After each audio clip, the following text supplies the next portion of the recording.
Hello, I'm Trisha. Yes, I'm a developer advocate for JetBrains. I mostly work with IntelliJ IDEA. Who uses IntelliJ IDEA? Wow, I love all of you. The rest of you, it's just a matter of time, don't worry. And I work with Upsource as well, which is our code review tool.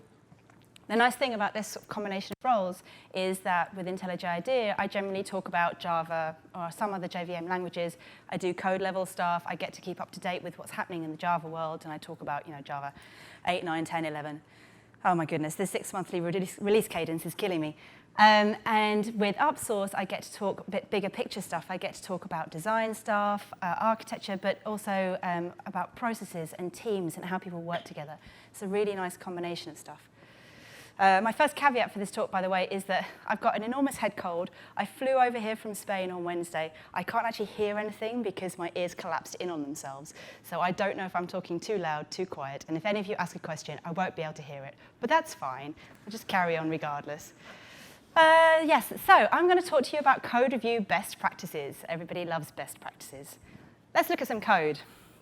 Let's look at some Java code. Who's a Java programmer? Wow, that's loads of you. Who has ever programmed Java? Even more of you. This is the reason why many of you don't program Java anymore. So you might get given a piece of code like this, and you might decide there are some one or two things you don't really like about this code. If you're trying to review this code, there'll be things that you'll pick up on. Probably some of the stuff that you hate about it is not the same things that you hate about it. And some of the things that you care about are not the same things that you care about. And so it's quite difficult, perhaps, for us to come up with an idea of the best way to review code. For the purposes of my own therapy and my own getting it out of my system, I will tell you everything I hate about this code, just because. IntelliJ IDEA warnings, they're there for a reason. Please address the warnings or turn them off. This is ridiculous. Oh yes, exception messages.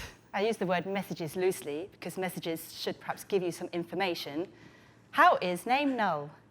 I don't know. How is name null? This is impossible, except clearly it happened. Oh, white space before my curly braces. I know I shouldn't care, but I do, and now I think the rest of your code is rubbish because you have not consistently applied your white space. This if statement has curly braces. These if statements do not have curly braces. This is a while loop disguised as a for loop, because for loops are easier to write. I call these variable names, but if it's a single character, that is not a name. This variable name, however, is called table, except that it's a string. So how could it possibly be representing a table? That's a method name with 2 underscores in front of it. Now, for those of you who don't program in Java, that is not Java. That's not how we name our methods. And then you call this method with nulls and 3 zeros and a bunch of other stuff, which I don't even know what that's trying to do, but I don't think it's actually doing anything. This is clearly without IntelliJ IDEA's parameter name hints turned on. But honestly, your IDE shouldn't paper over the fact that you have horrible methods like this. And then at the end, what this does is it puts a bunch of stuff into a data structure and then sorts it and then puts it into a different type of data structure. I don't know what it's doing, but I'm fairly certain I wouldn't have done it that way. But this code does work. So I hate everything about that code. I didn't write it, by the way. But I did have to work with the code base that code came from. I hate everything about it. But this code works. It works fine. It works fine in production in a number of major companies, possibly some of the companies that you work in. It performs according to the performance requirements of this code. It's in a bit of code that talks to databases. So you are going over a network. So the fact that you're messing around a bit with perhaps the incorrect data structures has negligible performance impact on the actual performance of the overall code. So for some definition of good, this code is perfectly fine. The problem is that when we read code, we have opinions on that code. Having opinions on code is an occupational hazard for us as developers. In fact, I would go one step further. Having opinions on code is an occupational requirement, because how else would we know whether we are writing good code or not? We have to have an opinion on whether this code is good, whether it's fit for purpose, whether it does what it's supposed to do, whether it's readable, whether it's nice, whether it's useful. So we do need to have opinions on code. Let me ask you a question. Are we harder on other people's code than we are on our own? Put your hand up if you think you're harder on other people's code than your own. The rest of you are liars. You're lying to yourselves. I read this somewhere. I read this about code reviews. Someone was saying they noticed it themselves. They were very critical of other people's code, and they didn't apply the same rigor to their own code. And I was surprised at this because I'm super critical of my code. You know, I write it and I'm thinking, is this right? Is this the right way to do stuff? So I think some of us are probably hypercritical of our own code. I think many of us probably are. But we're even more critical when we look and read someone else's code. I would go one step further, though, actually. I think we are hypercritical when we read code, regardless of who wrote it. And I'll tell you the proof of this. When you read the code that you wrote 6 months ago, how do you feel about that code? Doesn't matter that you wrote it or someone else wrote it, you still think it's terrible. We are quite critical when we read other people's code, because the process of reading code and understanding code is very different to the process of writing code. When you're writing code, you're trying to achieve something. Obviously, you have opinions on the right way to do stuff. You're trying to write readable code. You're trying to write good code. But your brain processes when you're writing the code is very different to the brain processes when you're trying to comprehend that code. So, given that we think differently about code when we read code, what should we be thinking about when we're reviewing other people's code? This was my first task as the upsource developer advocate. Write a blog post on what to look for when reviewing other people's code. And I was like, oh, this is easy. I have opinions. I have lots of opinions. Turns out I have so many opinions, this blog post got quite long. And then I wrote another one, and then another one, and then another one. And in the end, my colleague just put them all into a book and said, look, this is a book. This is not a blog post. This is a series of things. This is a free book. You can download it from LeanPub. Please do. If you do happen to pay any money for it, it all gets donated to charity. So, but it's free. Just download it. And it's not a particularly coherent book, but hey, it's my first published book. Hurrah! So there are many, many, many things to look for when you're trying to review someone else's code. And then I went a bit further as I was trying to come up with ideas, things to write about in terms of code reviews. And I realized, as I spoke to more people about what they did in their code reviews, about what they wanted out of their code reviews, that it's not just a case of what you look for when you're reviewing someone else's code. There's also a number of different workflows that you can be using when you're reviewing code. So I tend to think about code reviews as a sort of the traditional gateway review, whereby I write my code, I go away, I write my code, I do a perfect job, I submit it as a pull request or as a code review, and then someone else pulls it to pieces and tells me to rewrite it completely. That's my experience of code reviews. But actually, there are a number of different ways of doing code reviews, one of which, of course, is pair programming. That's code review. Another is, I was speaking to someone about their process. They have a knowledge sharing thing. So they do the code reviews after all their work has been committed and pushed and is part of production. So the review is not to stop the code going into production. The review is literally, look, this is what I did. And the whole team reviews it. And they look at the code, they see what happened. They can feed back. They can give some suggestions on perhaps better names or things to make the code more understandable. But generally, the review is to share the knowledge of what was done, not to prevent the code being merged into trunk. And the other thing reviews might be used for, particularly if you have a more distributed team, is you might use it to collaborate on a design or collaborate on an implementation. So I might sketch out my ideas in a couple of commits on a branch. I might then submit that for review in terms of pointing someone else at that branch and say, do you want to let me know how that's going? And then we can sort of iterate over this design in a sort of code review style way. So there are a number of different ways of doing code reviews, as well as a number of different things you might want to look for. So given that there are a number of different ways to review code, and given that there are lots and lots of things to look for when you're reading someone else's code, what should we be focused on? What are the things we should be looking for when we review someone else's code? Of course, the answer is, it depends. This is the answer in computer science, isn't it? As soon as you ask a question, someone more senior will say, well, it depends. And that's the point, is that code reviews don't have a best practice. There is no one-size-fits-all. There is no checklist of this is how to do a perfect code review. It depends. It depends on your team. It depends on the application. It depends on what you're trying to achieve with a code review. It depends. So what I'd like to do is explore that a little bit more in the rest of this talk. But first, a story. My first code review, I was first told to review someone else's code when I worked at UBS many years ago. And my boss said, go away and review that guy's code. And I was like, I'm not really sure I'm qualified to do this. I don't feel senior enough. I don't really know what I'm looking for. I don't really know what you want from me when I'm reviewing this code. But he was like, oh, just make sure it's OK. I'm like, all right, whatever that means. So, of course, I took this as my remit was to inflict my opinions about code onto him. And my opinions, fortunately, were the right ones, of course. My opinions were things like, you should have some unit tests. You should have small methods. You should have all these best practices.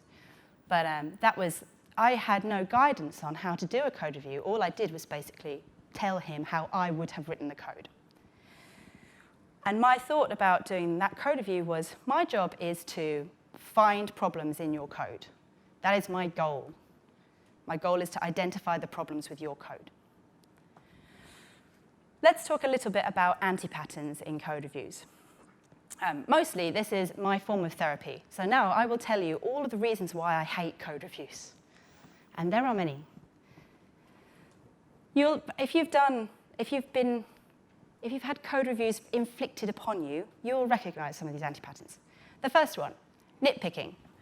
You saw me doing this in the example code to begin with. White space, for example, formatting, method sizes, little things that are like, but the code works, the tests pass. Why do you care if there's a white space at the end of the file or not? Is that important to the actual functionality of the code? A lot of this will go away if you automate a bunch of those checks, obviously. You automate the formatting of your code, you automate the checking of the formatting of your code, you have static analysis, obviously you have automated tests, you have a continuous integration environment, you're going to run the compilation, all of those things. So a lot of those things will go away if you apply a decent amount of automation. Second anti-pattern. I'm going to say this is my least favorite anti-pattern, but probably there are others which are also my least favorite anti-pattern. I have spent weeks working on a piece of functionality. Obviously, I should have been doing like small commits. I should have spent a couple of days on it. But I spent weeks working on a new piece of functionality on a feature branch. And at the end of it, I submit it for review. And you tell me my design is wrong after I spent 2 weeks implementing it. Telling me my design is wrong when my code is complete, the tests pass, it does what it was supposed to do, is not helpful. It's basically waste, because now either I have wasted those 2 weeks of development time because I have to re-implement it with a different design pattern that's, I don't know, fashion of the month, or it's waste because you wasted mental cycles worrying about the design when I'm not going to change the design of my code. It's too late. So design, you shouldn't be looking at design if the code is code complete in terms of it does what it's supposed to do, the tests pass, and it does what the user wants. Inconsistent feedback. This is not just, so you submit the review to a number of different people, and Alex cares about formatting, and Sam cares about performance, and Riley cares about method names.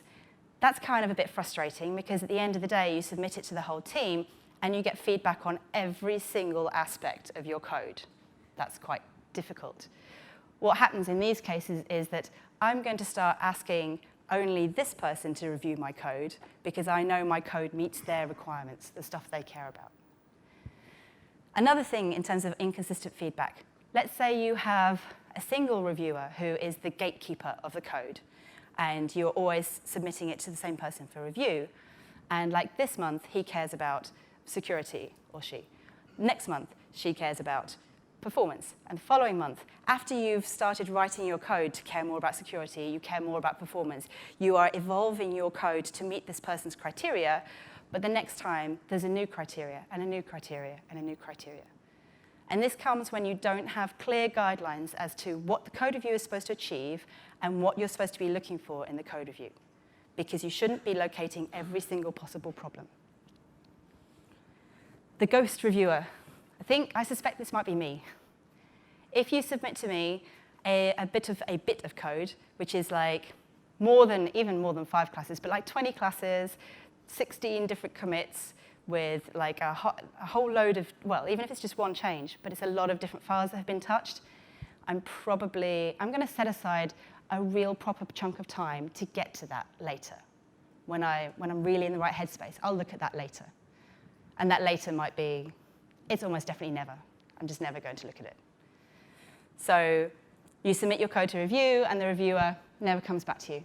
And it's probably not malicious. It's probably because they're thinking, oh, I really want to look at this properly. So this anti-pattern can be overcome by small sets of changes in code reviews.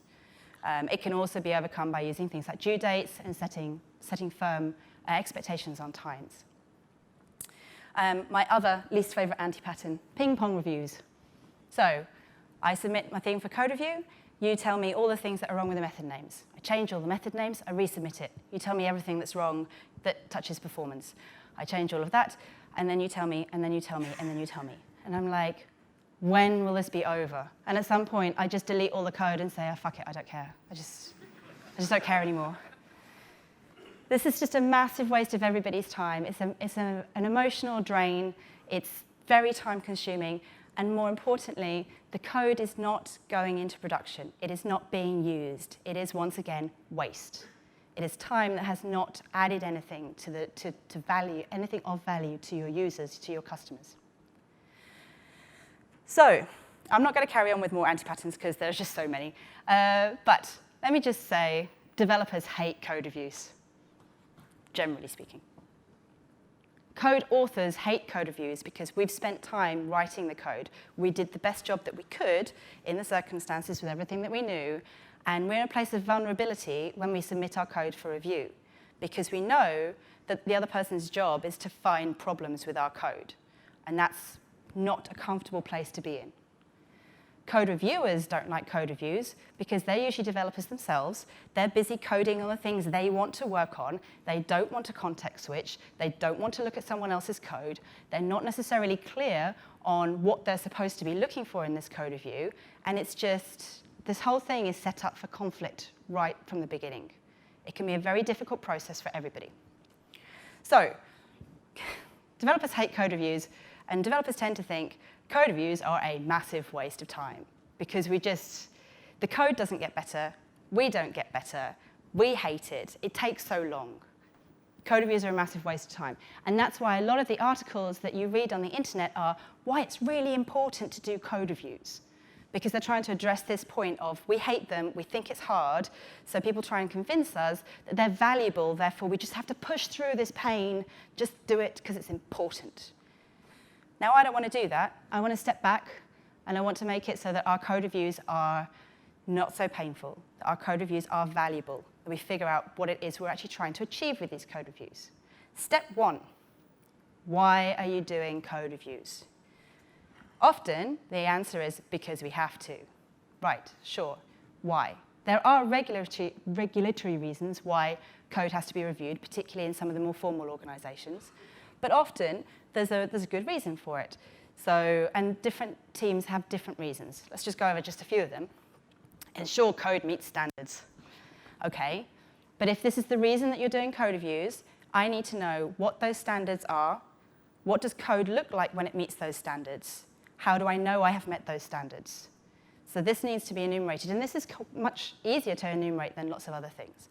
So we just have to write those standards down and have those clear in our minds. These are the standards we're trying to meet. And often, if we are talking about standards, that can be automated. We often just need a human to look over it to go, sure, yeah, that passes the tests, or it meets the standards that we have. Second most quoted reason, to find bugs.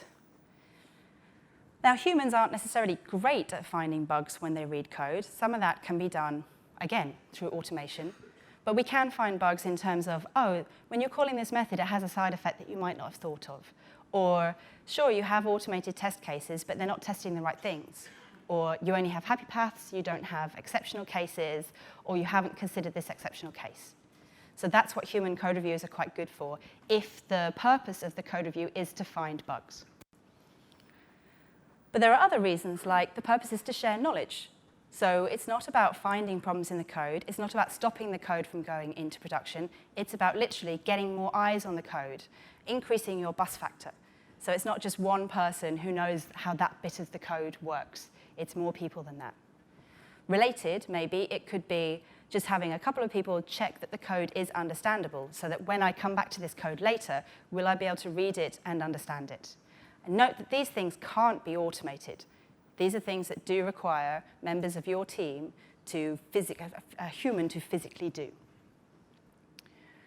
Again, something that only humans can do. Ensure code does what it's supposed to do. Yes, some of this can be automated in terms of if you have a test which says this is what the code should do, running that test can be automated. But making sure that that test is testing the right thing, that it really does what the issue was or the new feature was, this requires a human to correlate between the original requirement and what was actually implemented. Totally different sort of thing, as I mentioned, the idea of collaborating on design. So this is much more, for me, if this was the purpose of my code reviews, I'd be much happier, because I want to talk to people about, oh, I'm trying to implement this, I've considered this design, the pros and cons seem to be X, Y, and Z, like what do you think is the best way to do stuff? This is why I like pair programming. You can do this in a slightly higher latency way in code reviews. This is kind of my ideas, what do you think? And someone can collaborate with you in the code instead of you having to whiteboard stuff or instead of you getting feedback right at the end of the process. So this might be a good way to get different expertise on the same problem. Or you might be using it to evolve the code in a particular direction. I was sort of thinking in terms of maybe technical debt. So let's say that you're working on a legacy application, one that's been alive for longer than 6 months. And the code is not necessarily the way that you want it to be. Or maybe you've started to introduce new design patterns and you'd like those patterns to propagate throughout the rest of your code. You can use code reviews to move the code gently in the direction you want it to go in, instead of having to create a sprint for addressing technical debt or a sprint for rewriting this. Instead, your code reviews can be, given that you've written this feature and you've touched these classes, does it look like you've addressed the tech debt in those areas in the right sort of way? Again, something that probably can't easily be automated. It requires a human to sort of balance up the pros and cons of fixing this possibly unrelated technical debt while you're in this particular area. Question number 2. When do you do your code reviews? This has quite a big impact on what you should be looking for and how you should be doing your code reviews. Because as I said, if you want to review code right at the end, then you shouldn't be suggesting enormous changes to that code. It's a little bit late. So when do you want to review? Do you want to review the code during implementation in a collaborative way? Do you want to review it when it's ready to merge, which is quite common for the sort of gateway type reviews? Do you want to review it after it's been merged, which is more common for knowledge sharing type code reviews? It's already being used by the customer. That's fine. We're not getting in the way. I just want to get some eyes on the code to make sure that it looks fairly sane, or to make sure that other people understand it. The second when is the review complete? Not understanding this can be one of the major failure cases of code reviews. Because, as I said, a code reviewer, their job is to find problems in the code. So a code review is complete when there are no more problems. But as you know, you can always find another problem, another problem, another problem. So set expectations up front about when is the code review complete? What criteria does it need to meet? Who are the people who are responsible for saying, yes, it's good to go? Does it make a difference? Does everybody have to say, yes, it's good, or is it one particular person you need that to get the blessing of the sacred architect to sign it off? What are the criteria for making sure that the code review is complete? Which leads me to question 3. Who is involved in the code review? Who reviews the code? Obviously, in traditional gateway-style code reviews, it is a senior person, the sacred architect. But as you saw from the different types of code reviews, if you're doing knowledge sharing, it's important for everyone to review the code, potentially. Another thing that is often underestimated is getting juniors to review the code. It's not a case of getting seniors to sign off, because seniors can understand code pretty much at any point in time in their career, more or less, especially being on the project for a while. They can kind of get to grips with it. It's much more important that more junior members can review the code, can understand the code. They have much better feedback in terms of readability, understandability, simplicity. If your juniors can understand the code, it's probably quite well written from a readability point of view.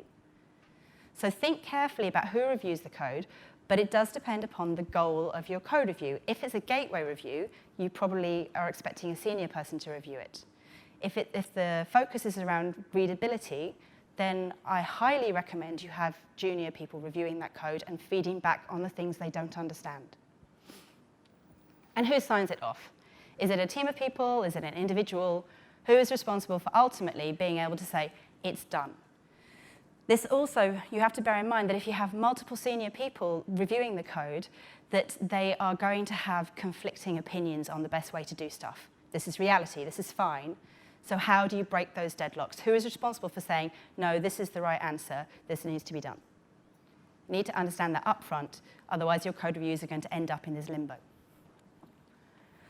Where are you going to do your code reviews? And I do sort of mean physically, where are you going to do them? I'm a big fan of pair programming. That is like the extreme way of doing code reviews. But the simplest, lightweight way of doing a review of someone else's code is to sit down next to them at their computer or get them to sit at your computer and talk through the code. There are lots of advantages of this. For a start, the author can walk through the code in advance rather than you, a reviewer, sort of coming to it cold with no context. There's also the ability to get questions answered very quickly. It's very quick feedback. But I actually think the major advantage of this approach is it forces the reviewer to be nice, because you have to say it to their face. You can't say, this code is terrible, it's awful, why did you write this, you're clearly an idiot, because you generally don't say that to people's faces, but you might write it in a comment, you might write it in an email. So it forces you to be a bit more polite and constructive in your conversations. Similarly, you might want to get everyone sat down in a conference room and mob review stuff. This is, again, going to depend upon the types of code you're reviewing, the batch sizes, whose eyes you want to see on it. You might want to do this, you might not want to do this for all your changes, but there might be specific changes where you're like, I just need everyone's eyes on this. I want everyone to sit next to each other so that they can have the arguments in person and resolve the best way to move forward in person, rather than long and involved email chains which just never get resolved. Remote screen sharing. Obviously, those previous things are around teams that are co-located or are co-located at periods of time. And this is just not the reality for a lot of teams these days. We're much more distributed. So you might want to do remote screen sharing using Skype or Slack or whatever.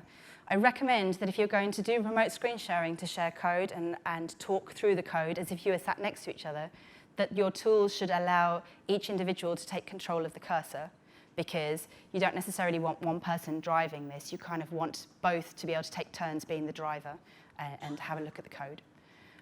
So this is quite good. The limitation of this, obviously, there's no physical distance limitation.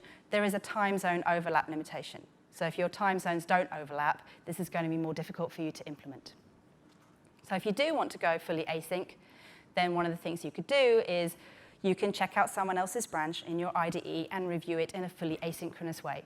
You can write comments in line in the code. You can send them an email. You can, use Slack or whatever to communicate with the author. Note that none of these methods require you to buy a license for, say, JetBrains UpSource to review people's code. It doesn't require you to use GitHub pull requests. It doesn't require you to use an external tool. You're actually using the tools that you're familiar with, your IDE, and communication tools for talking to your colleagues. Finally, you might want to use code review software. If you are going to use code review software, I highly recommend you try out JetBrains UpSource, which is free for up to 10 people. But code review software, and then you start to get, this again is fully async, so you can load it up with all the changes. This is like the GitHub pull request model, where you're going to write comments in the code review, write comments in line in the code, and assign things to people and stuff like that. You don't have to jump immediately to using code review software if you want to start applying some code review practices in your team. It's not the first thing you should be thinking of. When you have ascertained why you're doing the reviews, when you want to do the reviews, who is doing the reviews, and where you're going to do the reviews, then you can start thinking, what am I going to look for in my code review? Then you can start taking that enormous list of all the things you could critique the code for and narrow it down based on your constraints of why you're doing code reviews, where you're doing them, what's the time constraints. So when you know all of those things, then you can start thinking about what to look for. And there are lots and lots of things to look for. You're not necessarily supposed to be able to read this. The whole point is that there are lots of things to look for. I wrote a whole series of blog posts if you're interested.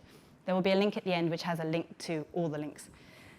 So there's lots of things you can look for in terms of security, performance, bugs. Has it been documented? Have you used the right amount of code reuse? Is there code duplication? Is that OK right now? Have we addressed the tech debt? All of these things. But what you want to do is you want to pick and choose. You can't do all of these. Otherwise, the code review will never be done. You have to pick your battles. And remember, the human reviewers should be doing what cannot be automated. I know I've mentioned automation multiple times already. I can't overemphasize this enough. Automate the stuff that can be automated. Human reviewers are an expensive resource, and they're very good at things that computers can't do. So when you're talking about what to look for in a code review, make sure it's things that only humans can do. And pick the ones which are going to work within the constraints of your system. So if, for example, you have a system which is running internally on perhaps physical hardware which is just not physically connected to the outside world, your security, your concerns about security are going to be very different to the concerns about security if you're running it in the cloud somewhere, for example. You don't need to be super rigorous about those sorts of things. You have constraints which mean that you don't care so much about some of those problems. If you are working on a low latency trading platform, your performance concerns are quite different to if you're working on an overnight batch job. So you don't need to be so rigorous about performance in other circumstances. So understand the constraints. Your application doesn't have to be good at everything. It only has to be good at the things that it's supposed to be good at. Let's walk through some other examples. Let's assume that your code review is for knowledge sharing. The idea is that you want to get more eyes on the code. You want the team to understand what code is there and why. So in these circumstances, the purpose of the code review isn't to reject the code. It is not to come up with better ways to do stuff. It is not to suggest that the author did something wrong. The feedback that people will have is largely going to be, can I understand the code? The feedback will be questions. It'll be things like, what does this bit of code do? I don't really understand. It'll be things like, maybe you should name this method slightly differently. So the things you're looking for in a knowledge-sharing code review are different to the things that you're looking for when you're trying to stop bugs going into production, for example. Obviously, if you see a bug, if you see something, say something. But your goal in a knowledge-sharing review is not the same as in, say, where the goal is around performance. And again, if one of the constraints is that you're doing the review at the end when the code is complete, then you have, there are things you probably shouldn't be saying. You shouldn't be telling people to rewrite all the code. Unless, again, if it's critically wrong, sure. But it's really late for design feedback at the end when the code is completed. If you're doing code reviews at the end of your process and you want to make sure that there is time for design feedback, that needs to be fed in a different part of the process. It's not part of the code review. That you might want to do something like upfront design. I don't know, people don't do that these days. It's a bit unfashionable. Or you might want to schedule time to sit down with the author and talk about their design and make sure that the design is kind of on track. But if you are doing code reviews at the end, that's not the place to be checking the design. And if you're reviewing code at the end because you want to stop it going into production for whatever reasons, then you're probably going to have very specific things that you're looking for, things that it must do in order to be considered code complete. Finally, once we have an idea of all of those questions, then we can start looking at how our process works, the things that we are going to be doing as reviewers and as authors to make the code review effective. Generally speaking, the points I'm covering in this next section apply to a traditional gateway-style review, generally speaking. Once again, automate everything you can. When you're submitting code for review, you should be submitting small amounts of code. I know this is difficult, and I know that often when we're talking about I want to review a feature, not all features are 1 or 2 lines of code. Some features are several weeks' worth of work. If that's the case, you might want to do periodic reviews. This is my 3 days' worth of changes. I haven't finished the review, I haven't finished the feature yet, but I don't want to dump 120 class files on you that have changed because you won't be able to review it. Try and keep the reviews small enough that a reviewer can kind of glance over them and go, okay, I see what you've done, I see why you've done it, here's my feedback. Annotate your code. I'm not going to use the word comment. Obviously, code comments. My code is entirely readable without me writing comments in it. Obviously, it's self-documenting. However, when I'm submitting my code for review, I will quite often use in a code review tool, I will use the comments in a code review tool to say, I've chosen this design approach because X, Y, and Z. Or these tests test these things. There's another test file over here which tests a different set of things. Or I know there's some duplication here, but I have chosen to have duplication at this point in time, and the next time we need something similar, then I will refactor. Those sorts of thought process comments. Because then when you put those in as a code author, the code reviewer gets an idea, you did think about these things. These are not like arbitrary lines of code that you just bashed out. There was some decision-making process. You considered the pros and cons, and you picked this for a reason. Maybe the reviewer might say, OK, I see that, but have you considered X, Y, and Z? That might have impacted your decision-making process, and then you're like, oh, no, I didn't think of that. But it's a good idea to comment on the code before the reviewers even looked at the code. When you're reviewing, of course, you need to be clear who is reviewing the code. Who is reviewing the code and what their responsibilities are. So often you have reviewers whose job is to just kind of look at the code, like if they get a chance, and reviewers whose responsibility is to check the code and say yes or no to it. So in Upsource, we have this idea of reviewers and watchers. Again, respond in a timely fashion. So code reviews are a difficult thing, and we don't really want to context switch. We're going to have to context switch at some point. So try and get to the code review as soon as possible. Try and respond as soon as possible. Even if your responses are like, instead of being, this is a problem and this is a problem, it's like, oh, I don't really understood what you did here, or whatever. Just try and read something and respond back to the code author, because remember that the code author is either waiting for your responses before they can do anything else, or is going to have to multitask and work on something else. And so really, you want to get back to them as soon as possible so that you can get this code through into production. Your job is a lot easier as a reviewer if you have a checklist of things to look for. It doesn't have to be as formal as that, but at least you should have an idea of why are you doing this review, what are the goals of the review, therefore what sorts of things am I focused on. It makes it easier to locate those things.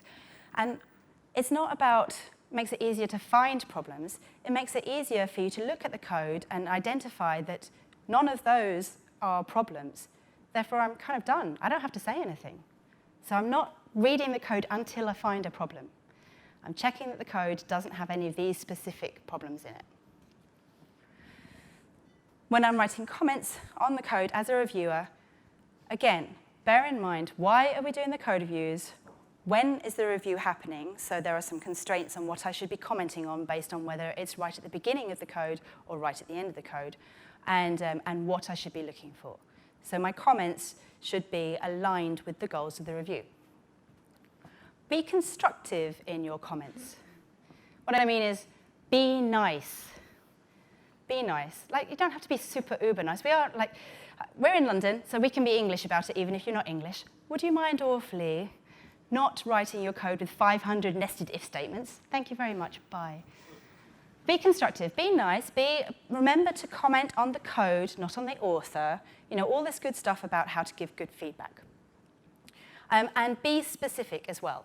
So be specific about if you're saying something isn't that great or you don't agree with a particular approach, be specific about what the code author needs to do to fix that problem, or what what your underlying issue is, so you can ask for suggestions from the code author about what they might do to fix this problem. So unlike other code review type things where code reviewers might leave a bunch of comments and the author at the end of it is like, great, so you hate my code, but I really don't know what I'm supposed to do about that. So the author, at the end of your comments, the author needs to be able to go away and do something to improve the code according to your criteria. Now, at the end of reviewing the code, we have to decide whether to accept or reject the code. Now, I don't really like the word reject, because for a start, you're not really rejecting it, unless the idea is that when you don't approve the code review, you are literally going to delete all of that code and never look at it ever again. Really, what you're doing is you're raising concerns that need to be addressed until you accept that code. So you accept, or you say, I have some concerns for you to look at, and I would like you to address those before I accept the code. This is the terminology we use inside UpSource, but it's something that I really like, because reviewers don't really like to reject someone's code. But you can say, look, I've got some comments, you need to address them. If you do raise concerns, if you do reject the code review, you need to be clear about the next steps for the author. Obviously, if you accept it, that's fine. But then the author needs to know, perhaps through a tick list or something, these things need to be addressed in order for me to consider this accepted. And maybe it's not a case of addressing every single comment in the review. I think that prioritizing these things is a sensible thing. These are showstoppers. These are bugs. These are performance problems that really, I'm not really sure if they're a problem. Maybe you can write a test for it. These are personal problems that I have with the code, but I can be persuaded. So prioritize your comments so that the author can make decisions about the best way to approach the problems that you have identified. So then as a code author, I'm going to go away and make some changes. Again, do this in a timely fashion. Let's not let this drag on for months and months. The code is in a gateway type review. The code is not in production yet. So let's just do this quickly. Let's get it over and done with. Otherwise, all the time the code is not in production, it is a waste. It is sat there doing nothing for anybody. So respond in a timely fashion. Respond to the comments, even if it's answering questions, even if it's, I don't really agree with that, this is kind of what I wanted to do instead. Make sure that you have a dialogue, communication about the comments that were raised. Finally, after maybe a couple of iterations of comments, fixes, then we should be able to resolve this review and move on. The goal is to accept the review. The goal of the code review is to get the code into production. The goal of the code review is the review itself. It's not the process of backwards and forwards and finding problems. So we should be thinking all the time, how do we get to a point where this code is good enough to go? And it should be clear who makes that decision. It should be clear who in the reviewers or authors finally says, enough is enough, it's kind of done, let's go. And what criteria need to be passed in order for that to be considered complete. So, in order to ease the pain of code reviews, we need to have clear objectives. And these objectives can be fairly straightforward to identify. We need to understand why we are doing the review. We need to understand when we want to do the review. Is it at the beginning, during, or after? We need to understand who is doing the review. It's not necessarily a single senior person. It may be everybody in the team. It may be a group of senior people. It may be the juniors, because the juniors have great feedback on code. We need to understand where and how we're doing the code review. Is it in a separate tool? Is it asynchronously? Is it together, in person? Only when we've identified these things, only when we know what these constraints are, can we then decide what are we going to look for in the code review. What things are sensible for us to criticize in the code, given that this is where we are and this is why we're doing it. And then finally, we can have a process for our individual code reviews, how they work, our best practices for that. Note that, although I've kind of talked about this in terms of I want to create a code review process which works for my team, therefore people might be thinking that it's up to senior people to decide these things for the team. Because this is in question form, if you're currently in a team where you do code reviews and you feel like you have no power to change that code review process, but you don't know the answers to these questions, you should be asking somebody, What are the answers to these questions for my code review process? That will make my life a lot easier as someone who has these code reviews inflicted upon me. So everyone should be able to answer these questions for their code review process. One final thought. The goal is to ship the code. The goal is to have code that is good enough to use so that the users get value out of your system. The goal is not to prove how clever you are. Thank you very much.